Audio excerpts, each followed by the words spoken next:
Beneath the desert sands of Saqqara lies one of the most enigmatic sites in history, an underground network of tunnels containing 24 enormous megalithic stone boxes that have puzzled researchers for generations.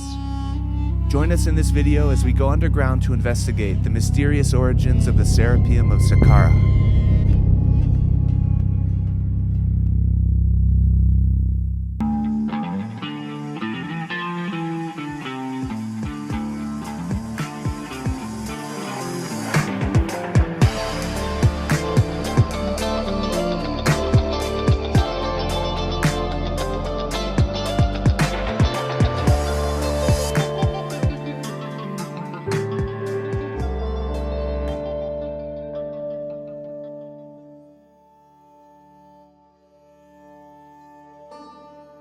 The Serapeum is a one-of-a-kind archaeological site, an intriguing enigma of ancient history, yet it doesn't receive as many visitors as many other sites in Egypt. This catacomb was an extremely important burial place for the mummified bodies of the ancient Egyptians' most sacred animal, the Apis bull. They were seen as living embodiments of the god Hapi, or Apis, and represented fertility and divinity. The cult of Apis originated at least as far back as the First Dynasty more than 5,000 years ago, and continued through all of dynastic Egyptian history for more than 3,000 years. The first Apis tombs that were dug here at the Serapeum date to the 18th dynasty, around 1400 BC, and more burials were continually being added over the following 1,300 years, all the way until the end of dynastic Egypt. During this time, the bulls were seen as the physical embodiment of Ptah, the god who created the world and the patron of craftsmanship and architecture. When they died, they became Osiris, the god of the afterlife and lord of eternity. Osiris and Apis eventually merged into the composite god Osir-Apis, and later on in the Hellenistic or Ptolemaic era, when the Greeks ruled Egypt, it adapted into the Greco-Egyptian god Serapis, which is where we get the name the Serapeum. The tunnels lay beneath the desert sands of Saqqara, about half mile or 700 meters northwest of the step pyramid of Djoser, which is considered to be the oldest pyramid on Earth. It's only about 8.5 miles or 13.5 kilometers from Giza, but it can take more than an hour to get there, especially if you get stuck in good old Egyptian traffic like we did. When traveling in this country, you just gotta learn to be patient, enjoy the wild traffic, and relish in the adventure along the way.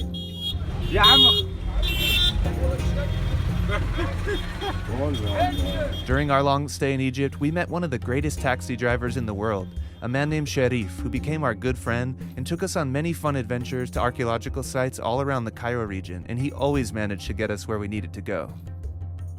On the final stretch of desert road, while passing the step pyramid of Djoser and the pyramid of Userkaf, we could really feel the rich history of this most ancient of sites that dates back to the very beginning of dynastic Egyptian history.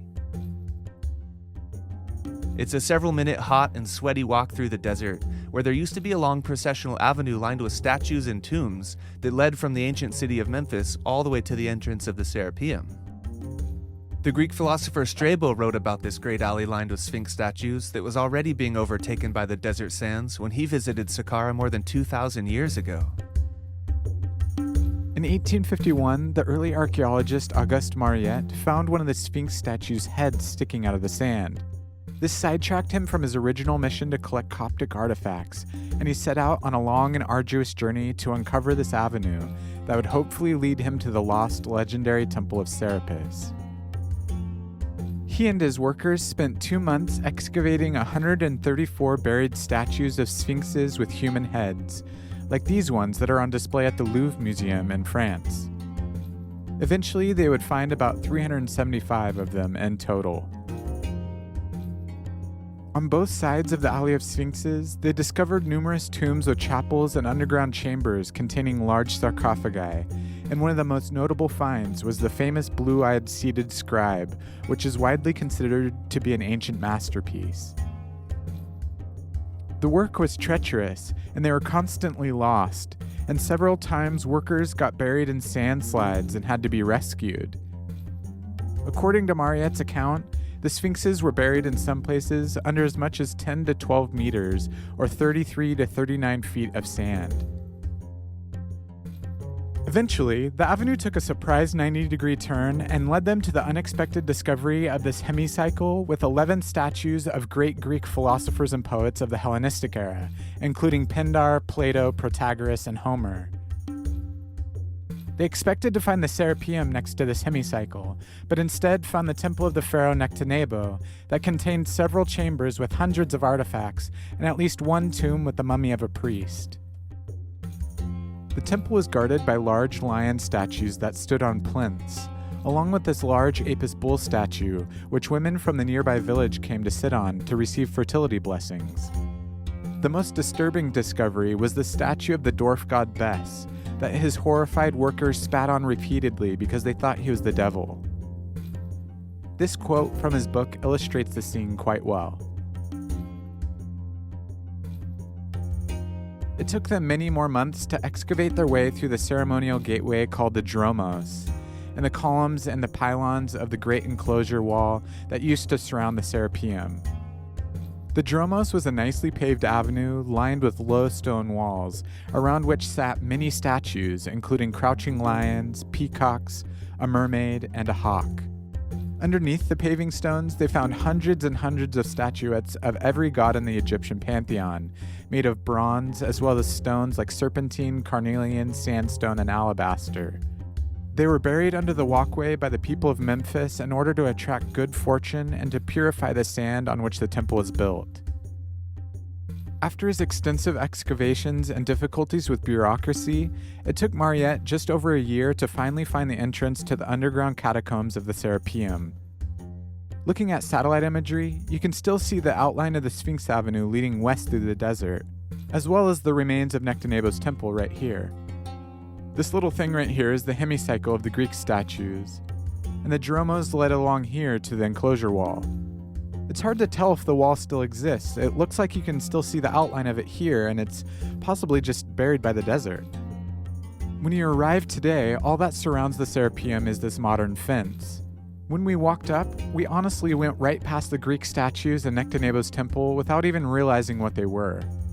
Several of the statues now sit in terrible condition under this modern concrete structure that somewhat protects them from further deterioration.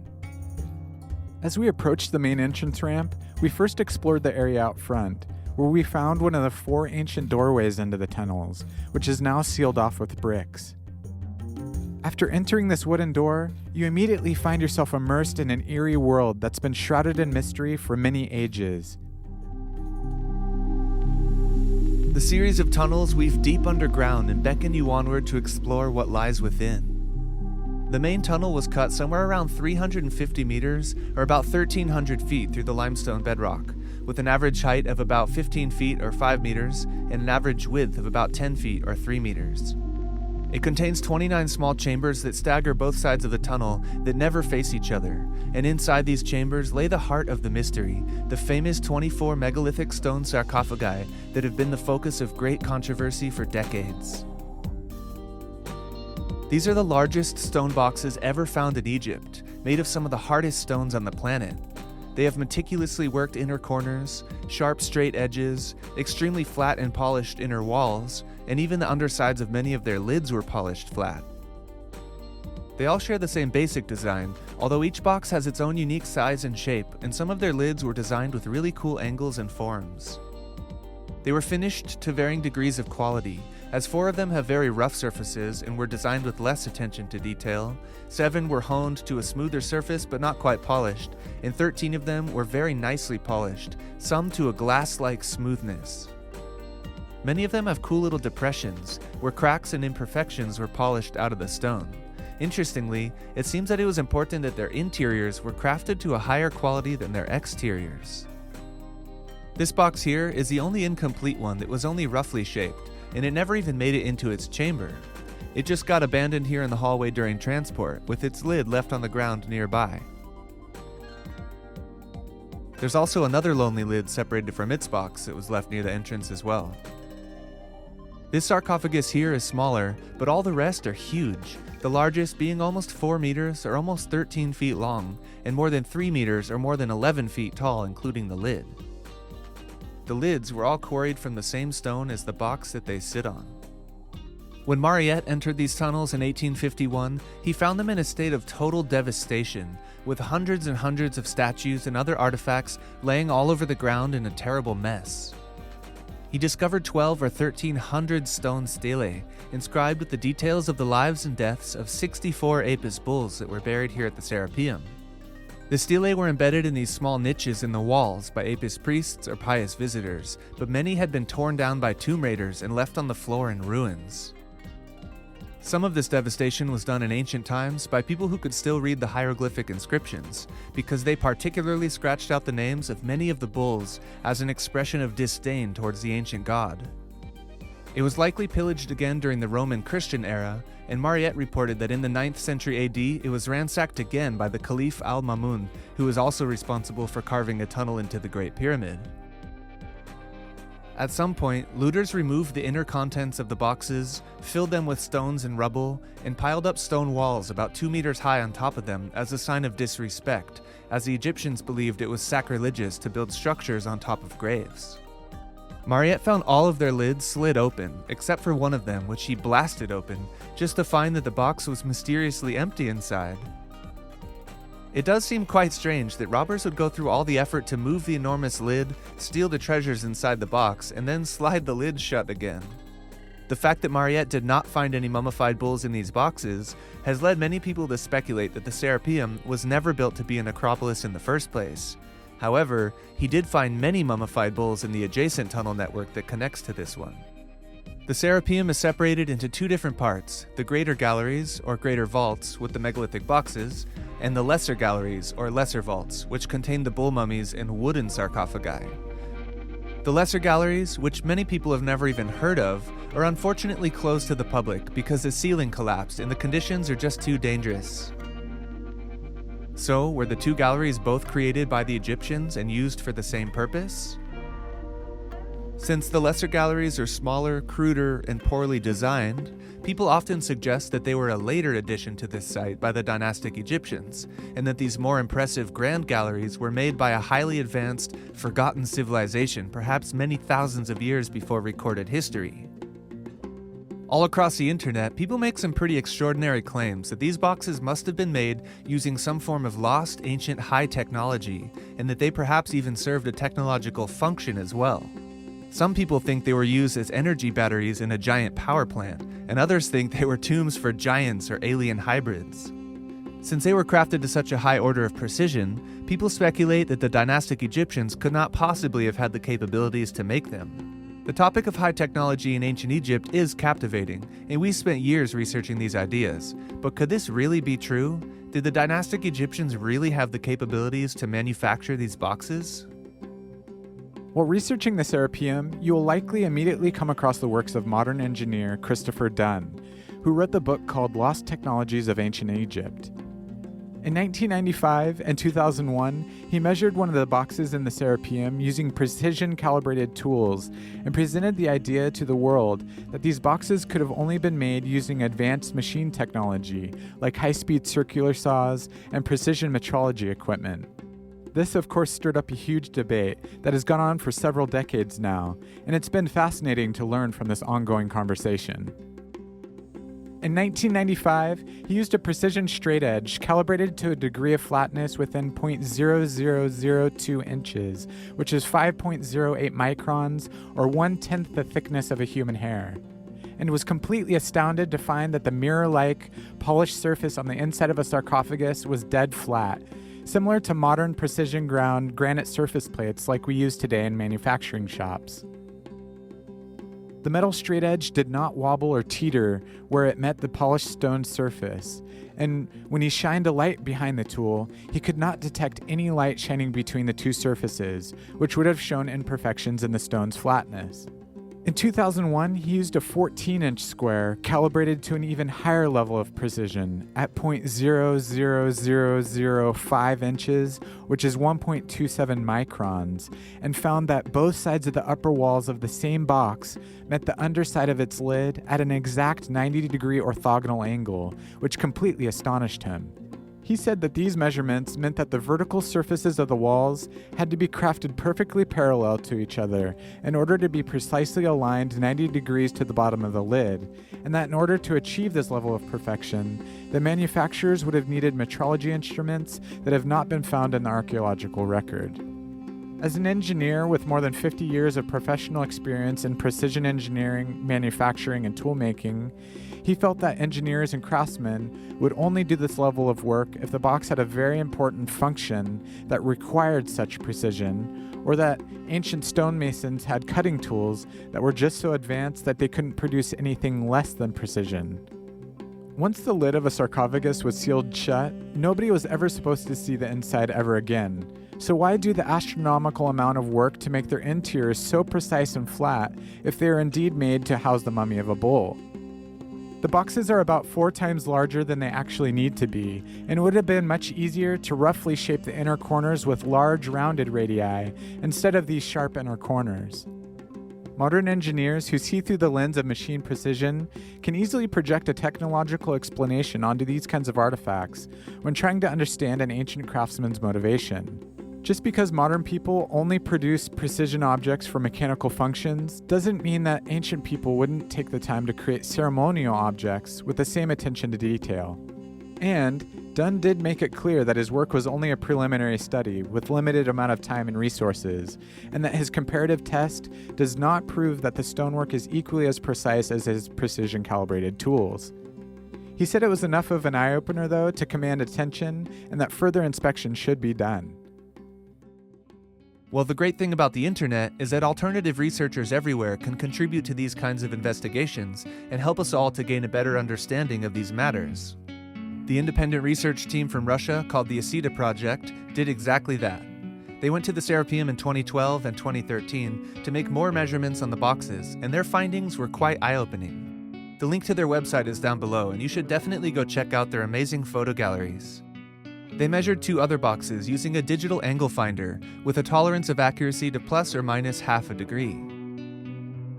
On box number 17, in this chamber here, these 3 inner corners are 91.2 degrees, 91.5 degrees, and 91.4 degrees. Definitely not perfect right angles, even within the margin of error of the device.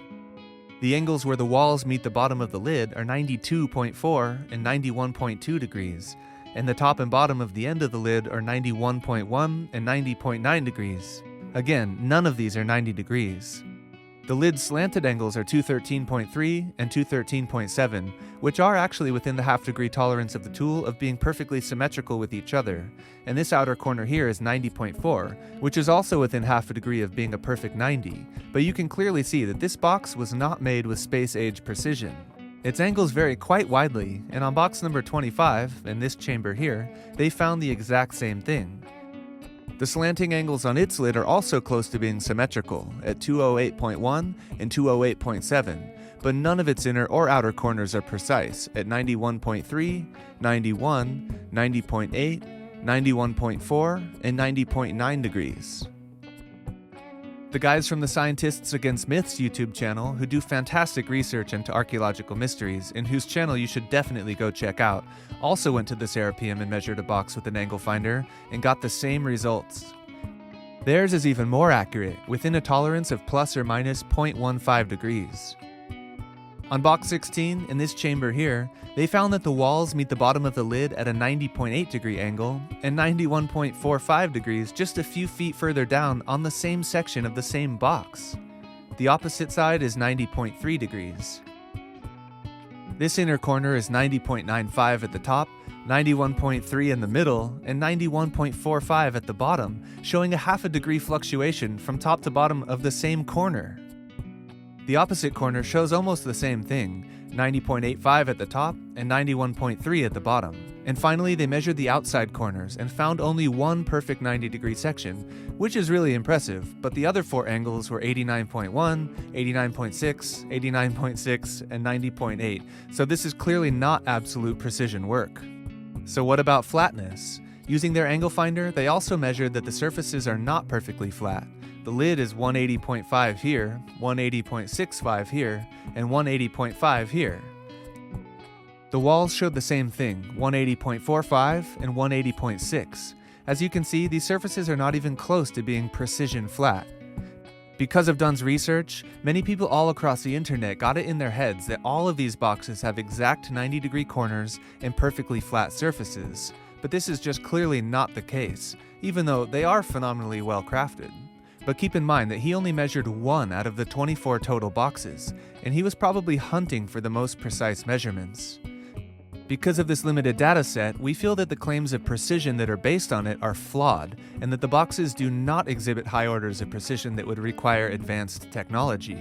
What we've seen is more and more evidence that the opposite is actually true, and in our opinion, this all looks like it was done by hand. Upon closer inspection of photos, you can clearly see the many imperfections carved into the stones. Look at the gap underneath this straight edge. This surface is definitely not flat. And this photo shows the same thing. And look at this big gap here, and this one here, and this one here, and here. There's gaps everywhere. This photo is used to support the claim that the interior angles of the boxes are perfect 90 degrees, but when you zoom in, you can see that the tool actually reads closer to 89 degrees. And it looks like that might be a little gap right there. This box looks distorted or twisted, with edges and faces that are not parallel to each other, and some boxes have interesting curved shapes and concave faces. The imperfections in the boxes become even more clear when observing distortions in the light reflecting off the stone surfaces. This lid here has some really wonky surfaces on it, and its edges are anything but straight. Same thing on this lid. And what's going on here with all these trippy contours and strange shapes? If these stones were cut with high-speed machine saws, there's no way that the tool would leave behind all of these imperfections. And these are some of the nicest boxes. Keep in mind that a bunch of them weren't even polished, and 2 of them have extremely rough surfaces and edges. You can also still see the chisel marks that show these were clearly made by hand. But make no mistake, most of these boxes are truly beautiful works of art that exhibit extremely high levels of craftsmanship. The many sharp edges, mirror-like polish, and sheer scale of these boxes is enough to baffle modern researchers. But that doesn't mean you have to have a machine tool to make them. Through our research, it seems most probable that these boxes were created by the dynastic Egyptians. But is it even possible that they could be made using the tools that are found in the archaeological record? Let's take a look at some stone cutting experiments and see if we can solve this puzzle. To manufacture a stone sarcophagus, you basically have 3 main steps. First, you need to cut the exterior shape of the box, then you need to hollow out its interior, and then polish its surfaces flat. To shape the outside of the box, you basically need to make 6 straight cuts for the external faces on the top, the bottom, and the 4 outer sides, and then 1 for the lid as well. Experimental archaeologist Dennis Stocks has demonstrated that 2 people can make large, straight cuts through granite relatively easily, albeit very slowly, with a copper saw that's either smooth or that has teeth, and using sand as an abrasive. It's not actually the copper that does the cutting though. The saw merely drags and grinds the sand back and forth, and the hard quartz crystals within the sand are the abrasive material that actually does the cutting. Stocks has done many stone cutting experiments through the years and has achieved fantastic results using nothing but primitive tools, which he documents in his book called Experiments in Egyptian Archaeology, as well as in his lectures. In this Naked Science documentary, his experiments showed they could cut through granite at a rate of 2 cubic inches per hour, and he estimated that it would take about 4 months to carve out the outer shape of the sarcophagus in the Great Pyramid. That sarcophagus is much smaller than those in the Serapeum, but by using this method, one of these boxes could definitely be shaped in a reasonable amount of time. Many people have been dissatisfied with Stocks' experiments though, but he isn't the only experimentalist who has achieved great results with primitive tools. The awesome YouTube channel Sacred Geometry Decoded, who we recently did a podcast with that you should definitely go check out, did a great experiment cutting through granite using a simple saw that he hammered flat from a copper pipe and a mixture of water and sand as an abrasive. He achieved the classic striations and curved shape that we find cut into stones all around Egypt, which some people believe can only be achieved by using giant circular machine saws with diamond-tipped blades.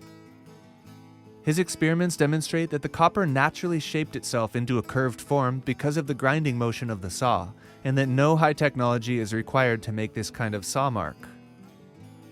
Scientists Against Myths has also done stone cutting experiments using a copper saw and achieved the same results. In this document, they show how the copper blade naturally sharpens itself down to a very thin edge due to the grinding of the abrasive against the sides of the copper blade. This technique produces a V-shaped groove in the granite with a very narrow channel at the bottom, which is another thing that many people claim can only be created by diamond-tipped saw blades. These experiments demonstrate that there's no need to invoke advanced machining to explain deep, narrow, curved, or striated cut marks. They can simply be the results of copper saws and sand. It's theorized by Robert Moores that the ancient Egyptians may have also been utilizing drag saws, where a large copper blade is suspended from a tall wooden frame and pulled with ropes to cut through large stones. While he was overzealous with his approximations for cutting speed, the premise of using such technology would be valid. This method was actually used throughout history since at least the Roman era, and was a common method for cutting stones all the way up until the early 20th century. It's also good to note that the earliest known water-powered sawmill, which was an ingenious machine, dates to only about 300 years after the historical era of the Serapeum, and shows us that ancient people had brilliant and innovative technological solutions to engineering challenges, and we should not underestimate their capabilities. It's also relevant that almost the entire timeline of the Serapeum took place during the Iron Age, so the Egyptians of that era did have access to harder metal than copper, and this would have made stone cutting even more effective. After you cut the basic shape of a sarcophagus, the next step would be to hollow out its interior cavity using tools like tube drills and pounding stones. If you've researched tube drills in Egypt, you've likely heard of Flinders Petrie's famous drill core number 7, which many people claim is the smoking gun that proves that a lost ancient high technology would be needed to make these kinds of drill holes that are found on stones all around Egypt.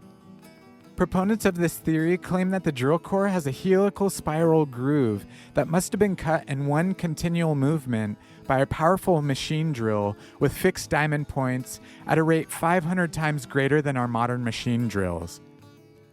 This extraordinary claim simply cannot be true.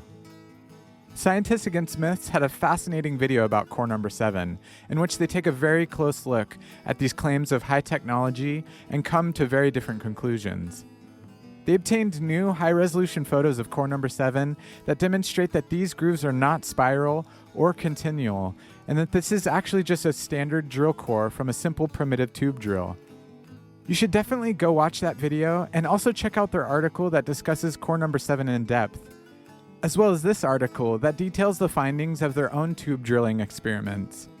They've done many experiments using flywheel drills, bow drills, and even a large hand-turn drill to cut through granite, showing that there's absolutely no need to invoke high-powered machinery. Even though these methods are slow-going, they're perfectly good ways to hollow out the interior of a sarcophagus. Using a flywheel drill, they found that they could drill through granite at a rate of about 1 centimeter or about 3/8 of an inch per hour. They produced a drill core that is almost identical to Petrie's core number 7. It has the same tapered shape and striations, and when compared side by side, you can clearly see that their core actually has much cleaner, more uniform and consistent grooves. These were not caused by diamond points of a powerful machine drill, but simply the slow grinding of the grains of quartz in the sand against the walls of the stone. The wobbling back and forth motion of the drill naturally causes the tapered shape of the tubular drill cores. Sacred Geometry Decoded has also done many tube drill experiments and achieved the same exact kinds of striations and tapered shapes time and time again. He has a whole bunch of videos teaching exactly how it's done, so go check those out. To be quite frank, there doesn't appear to be any mystery whatsoever about ancient Egyptian tube drills. The talented sculptor Olga Vidovina of the Scientists Against Myths channel was even able to drill through marble with a cow bone on a cool drill press rotated with leather straps while making a replica of an Egyptian bird-shaped stone vessel. Dennis Stocks prefers to use bow drills, and his successful experiments have demonstrated the efficacy of this technique. In his book, he proposes a method by which the central cavity of a sarcophagus can be hollowed by drilling many holes that weaken the central mass. Based on the rate of his experiments, he estimates that the coffin in the Great Pyramid could be sawed, hollowed out, dressed, polished, and have its lid made in about 28,000 working hours, which by basic calculation means that an average of 8 people working 10 hours a day could complete it in 1 year. In National Geographic's documentary Burying King Tut, Stocks and a stone carver named Dave Willett did further experiments to estimate how long it would have taken for Tutankhamun's sarcophagus to be manufactured, and he estimated that it would be finished in about 18 months. Sure, this isn't as fast as production in our modern world of rapid manufacturing, but to the ancient people it was normal and totally acceptable to spend large quantities of time creating sacred artifacts. The most simple and straightforward method to hollow out a sarcophagus would be to just use good old-fashioned pounding stones. This method is often scoffed at, which we even did in previous videos, but it's actually a very effective way to excavate hard stone.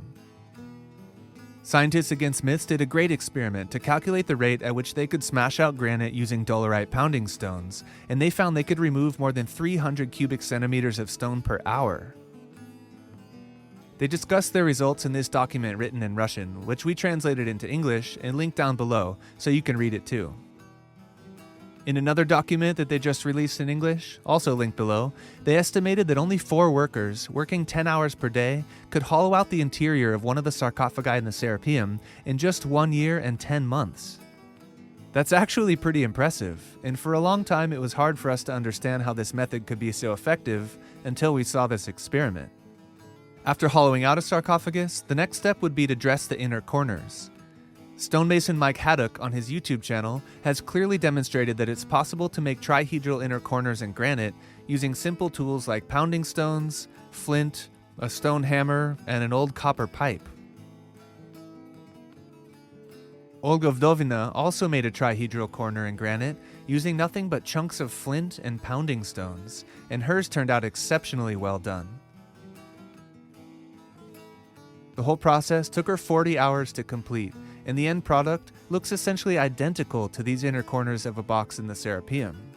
So for anyone who says that it's impossible to do this type of accurate work with primitive tools, they're clearly mistaken. After working the inner corners, the next step would be to polish the surfaces and put the finishing touches on the box. Christopher Dunn's work showed that the inner walls of at least one box are exceptionally flat, and in order to verify this, the makers of the documentary, Builders of the Ancient Mysteries, went into the Serapeum to measure the boxes with a surface roughness gauge. This gauge uses a small diamond tip guided by a mechanical arm to measure the peak to valley fluctuations over a small portion of the stone surface. They got the impressive readings of 3 microns, 2.8 microns, and 2.26 microns, which is essentially as smooth as glass. To put that into perspective, 1 micron is 1/1000th of a millimeter, and there are 25,400 microns in a single inch. The problem with using a surface roughness gauge, though, is that it does not actually measure flatness.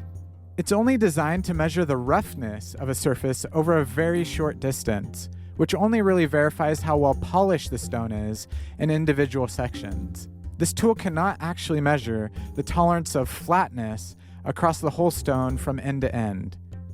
Christopher Dunn himself made a similar point in his book, saying that you cannot verify that a surface is flat across 12 inches just by measuring 2 adjacent 6-inch sections with a precision straight edge. He also said that he needed a longer parallel and preferably even more sophisticated equipment in order to verify the accuracy inside the boxes. So we basically have an incomplete set of data to support the claim that the Serapeum boxes are perfectly flat. Modern precision ground surface plates, however, are actually calibrated to a flatness that fluctuates no more than just a few microns or less across the entire plane of its surface. We've heard people say that it's not possible to polish stone down to a tolerance of flatness within 1 or 2 microns using primitive tools, but that statement is simply untrue. Before the age of modern precision machines, people were unquestionably able to achieve this level of precision by hand, and that's how modern surface plates were invented in the first place. In the 1830s, the English engineer Joseph Whitworth developed what's known as the Whitworth 3-plate method, which produces extremely flat surfaces by scraping 3 different stones together. By alternating from stones A to B, then B to C, then C to A, you'll eventually lap away any high points of contact, and all 3 plates' surfaces will meet each other in ultra-precise flatness. Lapping precision surface plates was, and still is, done by hand, and these flat surfaces, which all other precision tools are calibrated to, literally laid the foundations of modern precision manufacturing before precision machines were even invented yet. There's no reason why the ancient Egyptians couldn't also have learned to lap surfaces by rubbing stones together, using the tools available to them at the time. In Sacred Geometry Decoded's experiments using the 3-plate method to polish granite, he achieved the same mirror-like polish like the boxes in the Serapeum. Just like Christopher Dunn, he shined a light underneath a straight edge and could not detect any light shining between the two surfaces. By the way, the human eye is not even accurate enough to detect light between two surfaces to any high order of precision, so this test doesn't really prove much. However, you can see just how truly flat the stones are when they literally stick together as he tries to lift one of them up. This process is called ringing, when two ultra-flat surfaces want to actually bind together because their two faces meet in perfect congruence. The exact mechanism isn't fully known, but it's likely due to a combination of air pressure, surface tension, and molecular attraction. A similar yet opposite phenomenon occurs when sliding the stones on top of each other. They actually float and slide like an air hockey puck because they're so flat it appears that air actually gets trapped between the two surfaces. In Builders of the Ancient Mysteries, their best surface roughness gauge reading at the Serapeum was 2.26 microns, but at the Barabar Caves in India, they got even more accurate readings, the best of which were 1.56 microns and 1.131 microns. In response to their work, Ben from the Uncharted X YouTube channel stated that, "This is work that is utterly and entirely beyond any claims of simple hand tools and primitive technology, leagues beyond anything ever done purely by hand. So let me make something of a plea, and this goes out to all the skeptics of this topic and to all the experimentalists. Please try to replicate these results using the methods you claim can achieve them. In these surface roughness testing results, we have a definable metric. So go to town with your copper and your flint tools, your rubbing stones and your sand and your water. Let me know when you get to 1.5 microns. Well, Alan from Sacred Geometry Decoded heard his plea and answered the call. Using the same model of surface roughness gauge, he did more than 100 readings on his granite plate, and almost all of them were in the single digits of microns. More than 20 readings were under 3 microns, and his best ones were 1.888, 1.849, and 1.42 microns. We definitely recommend you to go watch his videos about his tests, which prove, without any shadow of a doubt, that it is absolutely possible to polish stone surfaces flat to a tolerance within a few microns by hand. In our opinion, this is solid evidence that confirms that the polished surfaces in the Serapeum do not require any form of lost ancient high technology. Even though we disagree with many of the claims that Ben from Uncharted X makes, we respect him as a friend and a fellow explorer, and we enjoy his content, so go check out his channel, as well as our podcast we did with him a while ago. One final aspect to address about manufacturing these boxes is the precise 90-degree alignments between the vertical walls and the bottom of the lid on the one box that Dunn measured. As we've already seen on this other box though, its lid is not perfectly aligned at 90 degrees to the walls, and its angles actually fluctuate within just a few feet of each other. With this considered, Dunn's argument doesn't seem to hold much water. Either way, let's just assume that there are some sections of the box that are precisely aligned orthogonally. Here are several primitive methods that could have been used to achieve this. First of all, flywheel tube drills naturally carve an almost perfectly vertical cut into stone by default, because their speed and momentum rotating around a central axis automatically keeps them aligned vertically. When hollowing out a sarcophagus this way, its walls would inadvertently be almost perfectly vertical and parallel to one another. As demonstrated here by Dennis Stocks, you can also use a tool called an F-frame with a hanging plumb bob, which helps to verify the verticality of a surface when the hanging string touches both ends of the arms of the frame. The 90-degree alignment of the lid to the walls could then theoretically be tested using precision ground stone blocks with perfectly square corners. These could technically be made with the Whitworth 3-plate method to lap 3 blocks of stone into precise 90-degree angles. However, as far as we know, none of these have been found in the archaeological record in Egypt, but that argument goes both ways since no ancient power tools have been found either. So in conclusion, the experiments we've discussed in this video demonstrate, in our opinion, that all of the stone sarcophagi in the Serapeum definitely could have been made by hand using primitive techniques, and no advanced technology from a lost civilization is required to explain them. We don't need to see anybody make an entire sarcophagus in order to prove that primitive tools are adequate to explain these boxes, as the simple techniques we've explored can be extrapolated to a larger scale. As captivating as the high technology theory is, the Occam's razor mindset has been really helpful in our study of the ancient world. We shouldn't underestimate the capabilities of ancient craftsmen and stonemasons, as they found clever ways to overcome challenges and achieve magnificent feats of engineering. The Egyptians were a mighty civilization with enormous wealth, power, and resources, and this allowed them to go to tremendous lengths to create sacred temples and dwellings for their gods. Even though it's hard for us to understand why they would do so much work to bury mummified bulls, to the ancient Egyptians this was their most sacred animal for thousands of years, and creating this burial site clearly was a tremendous priority for them. And since the Apis bulls were seen as embodiments of the god Ptah, who was the patron of craftsmanship, sculpture, and carpentry, it seems very appropriate for them to honor such an important deity with some of the finest craftsmanship you can find along the Nile. All in all, we're really grateful that Christopher Dunn brought this controversial topic of lost technology into the public eye, because without his work, people may not have ever done the further research and stone cutting experiments we've discussed, and you possibly never would have even heard of the Serapeum.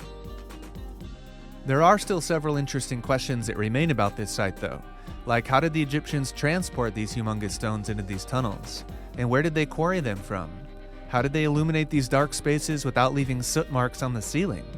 And is there any evidence that these were dynastic Egyptian creations?